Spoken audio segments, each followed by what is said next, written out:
Hello students, welcome to study Khazana. I am Tanisha. Last lecture में हमने stress और strain के रिलेशनशिप को एक ग्राफ से समझा था।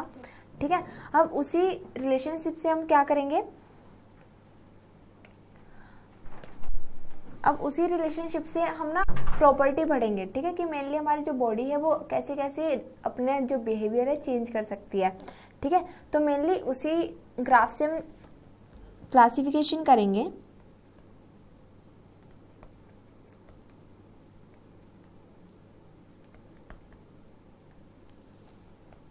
Classification of material from the study of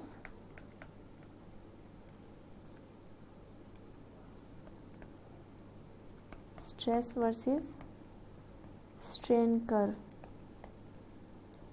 ठीक है, कैसे हम मटेरियल की स्टडी करेंगे, बिहेवियर की। ठीक है, तो मेनली हमारे यहाँ से 3 टाइप्स ऑफ मटेरियल्स आते हैं। First one is ductile.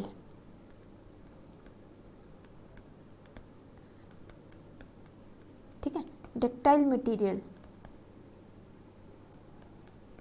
Ductile material हमारा क्या होता है, जब हम किसी, देखो हमने उस पर डिफॉर्मिंग फोर्स लगाया, किसी भी बॉडी पे हमने बहुत ज़्यादा डिफॉर्मिंग फोर्स लगाया तो चेंज इन बॉडी आता है। ठीक है, उसकी क्या होती है, मेनली उसमें चेंजेस आते हैं, उसकी किस में, बॉडी की लेंथ में या किसी भी वॉल्यूम में।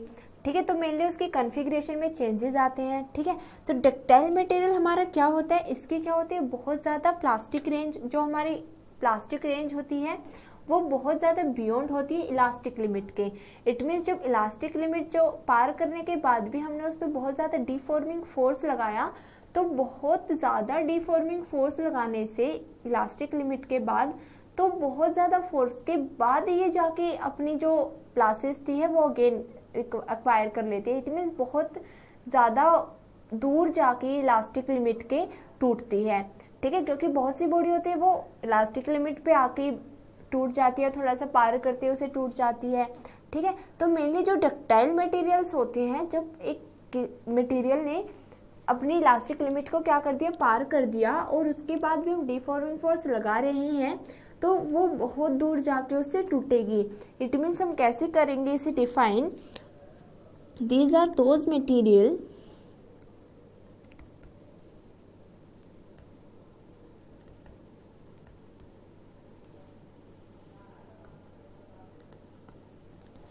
which show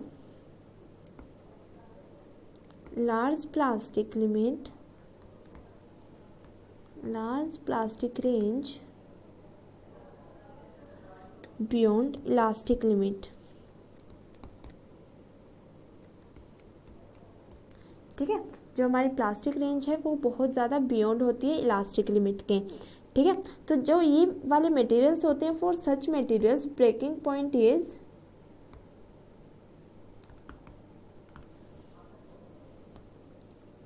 जो ब्रेकिंग पॉइंट होता है ये बहुत ज़्यादा दूर होता है। Breaking point is widely separated by, widely separated from elastic limit, बहुत ज़्यादा दूर होता है।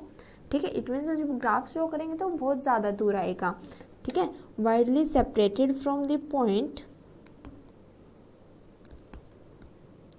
ऑफ इलास्टिक लिमिट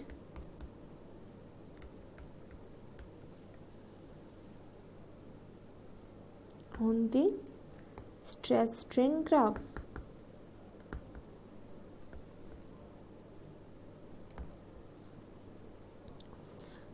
जिनके एग्जाम्पल्स लेंगे सच एज, तो जो एग्जाम्पल्स होंगे,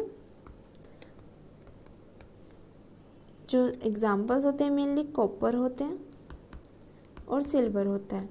ठीक है, कॉपर एंड सिल्वर। ठीक है, और जो ये मेनली जो दिस टाइप ऑफ स्ट्रेस और स्ट्रेन होते हैं, ठीक है, दिस टाइप ऑफ जो डक्टाइल मटेरियल्स होते हैं वो यूज़ होते हैं शीट्स और मेटल शीट्स और स्प्रिंग्स बनाने में।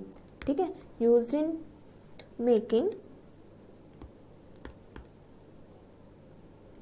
Sheets and springs. ठीक है, तो मेनली ये हमारे क्या होते हैं, डक्टाइल मटेरियल्स। ठीक है, इसके बाद हमारा सेकेंड टाइप ऑफ मटेरियल्स आते हैं जो हमारे न्यू फॉर्म होते हैं इसी की वजह से, दैट आर ब्रिटल।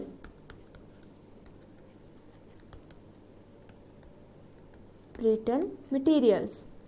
ठीक है, ब्रिटल मटेरियल्स क्या होते हैं? ये वो मटेरियल होते हैं जिनके जो ब्रेकिंग पॉइंट होता है वो इलास्टिक लिमिट के बहुत पास होता है। ठीक है, इट मीन्स क्या होता है, जब हम किसी भी बॉडी पे फोर्स लगाते हैं, डिफॉर्मिंग फोर्स लगाते हैं, तो वो इलास्टिक लिमिट पार करते ही टूट जाता है। ठीक है, ये बहुत इजीली ब्रेकेबल होते हैं। तो जो इनकी प्लास्टिक रेंज होती है वो बहुत ही नियरेस्ट होती है इलास्टिक लिमिट के। ठीक है, these are those materials which plastic range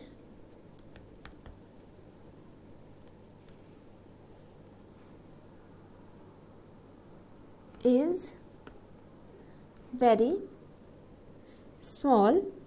ठीक है, और जो ब्रेकिंग पॉइंट होता है for such element materials, breaking point is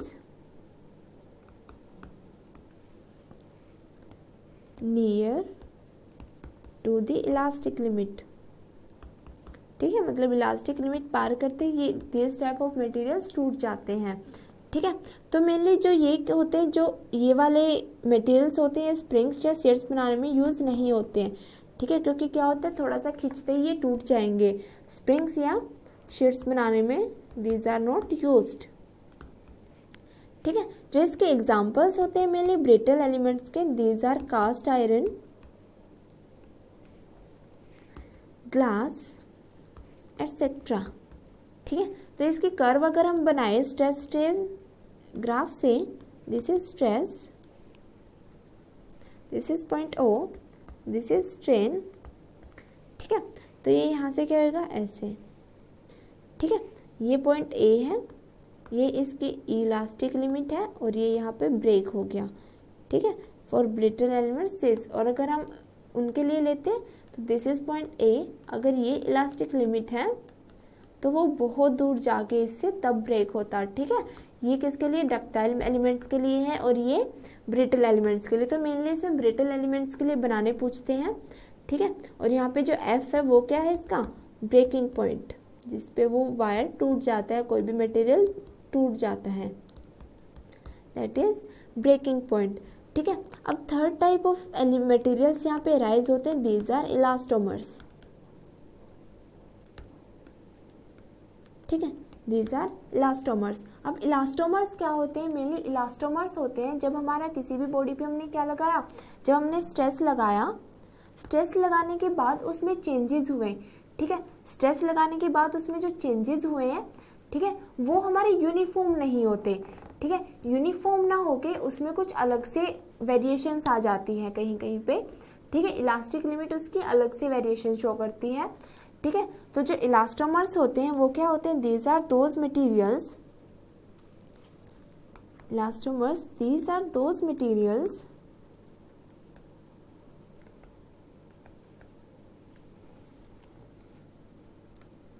for which stress and strain variation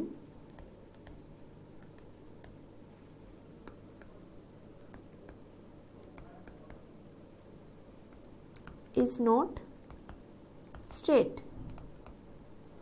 जो स्ट्रेस और जो मेरी स्ट्रेन की वेरिएशन है वो स्ट्रेट नहीं होती। ठीक है, इट मीन्स अगर मैं इसे एज अ ग्राफ शो करती हूँ, एज अ ग्राफ ये कैसे शो करेंगे, जैसे this is stress and this is strain, तो ये कैसे होगी इसमें वेरिएशन, इसकी वेरिएशन कुछ ऐसे जाएगी। ठीक है, तो ऐसे इसकी कुछ वेरिएशन गई ए टू बी। ठीक है, तो यहाँ से ये पॉइंट ओ है, तो इसकी वेरिएशन कुछ ऐसे गई। तो मैं इसे, ये क्या होता है, मोस्ट ऑफ द रीजन में ये हुक्स लॉ को ओबे नहीं करता, हुक्स लॉ इससे ओबे नहीं होता है। ठीक है, तो मेनली जो होता है ये बहुत ही क्या होता है, इसमें इलास्टिक लिमिट, जो इसका जो ब्रेकिंग पॉइंट है वो just close to elastic limit होता है। ठीक है, breaking point is just close to elastic limit.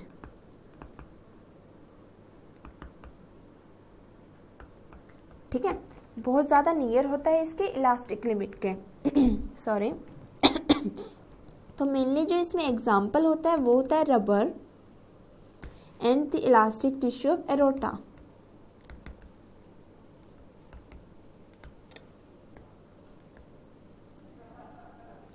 Aorta क्या होता है, जो हमारे ब्लड को कैरी करता है कहाँ से, फ्रॉम से, हार्ट से, ठीक है। Vessels carrying blood, aorta mainly क्या होता है, vessels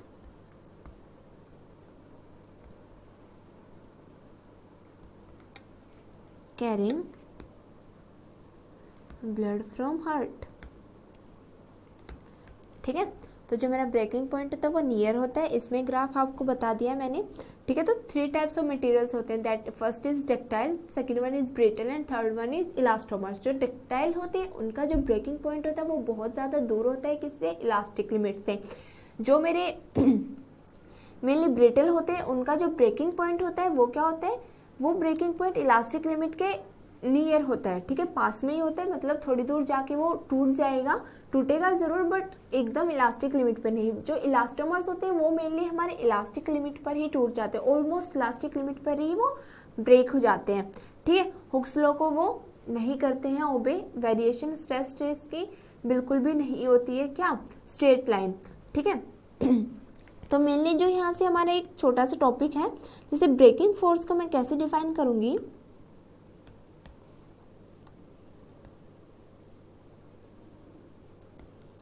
breaking force is equals to breaking stress into area of cross section of wire,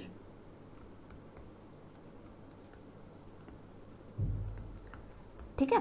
जो मेरा ब्रेकिंग फोर्स है ऐसे, और जो मेरा ब्रेकिंग स्ट्रेस होता है is fixed for material,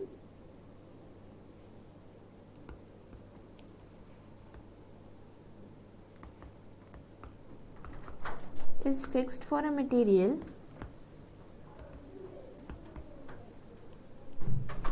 but breaking force जो होता है, breaking force is depending on area of cross section of wire, ठीक है। जो मेरा ब्रेकिंग जो फोर्स होता है वो डिपेंड करता है area of cross section of wire, ठीक है। अब किसी भी मेटल को जब हम यूज़ करते हैं, ठीक है, ये बहुत सी जो ये ना प्रैक्टिकल यूज़ होता है, ठीक है, जैसे आप कोई भी प्रैक्टिकल परफॉर्म करेंगे तो उसमें होता है, ठीक है।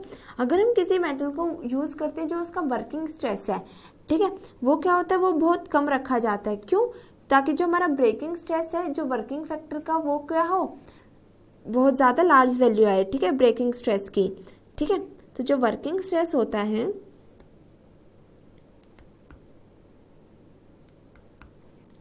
Using material, the working stress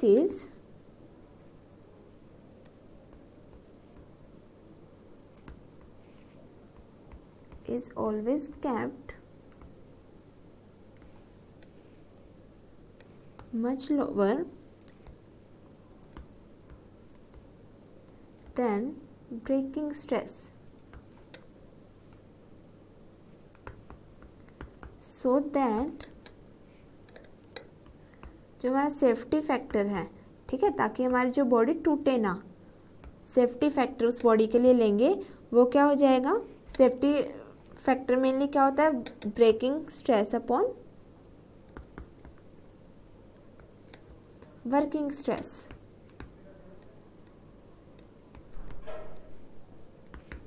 ठीक है। तो सेफ्टी फैक्टर जितना ज़्यादा हम वर्किंग स्ट्रेस कम रखेंगे, जो हमारे तो वैल्यू क्या आ जाएगी सेफ्टी फैक्टर की, लार्ज, ठीक है, विल बी लार्ज, ठीक है।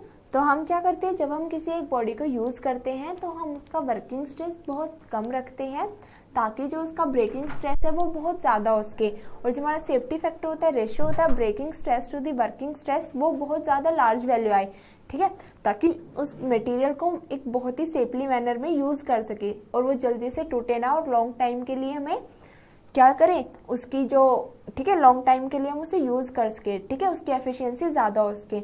इस लेक्चर में इतना ही, नेक्स्ट हम नेक्स्ट लेक्चर में करेंगे। Thank you so much.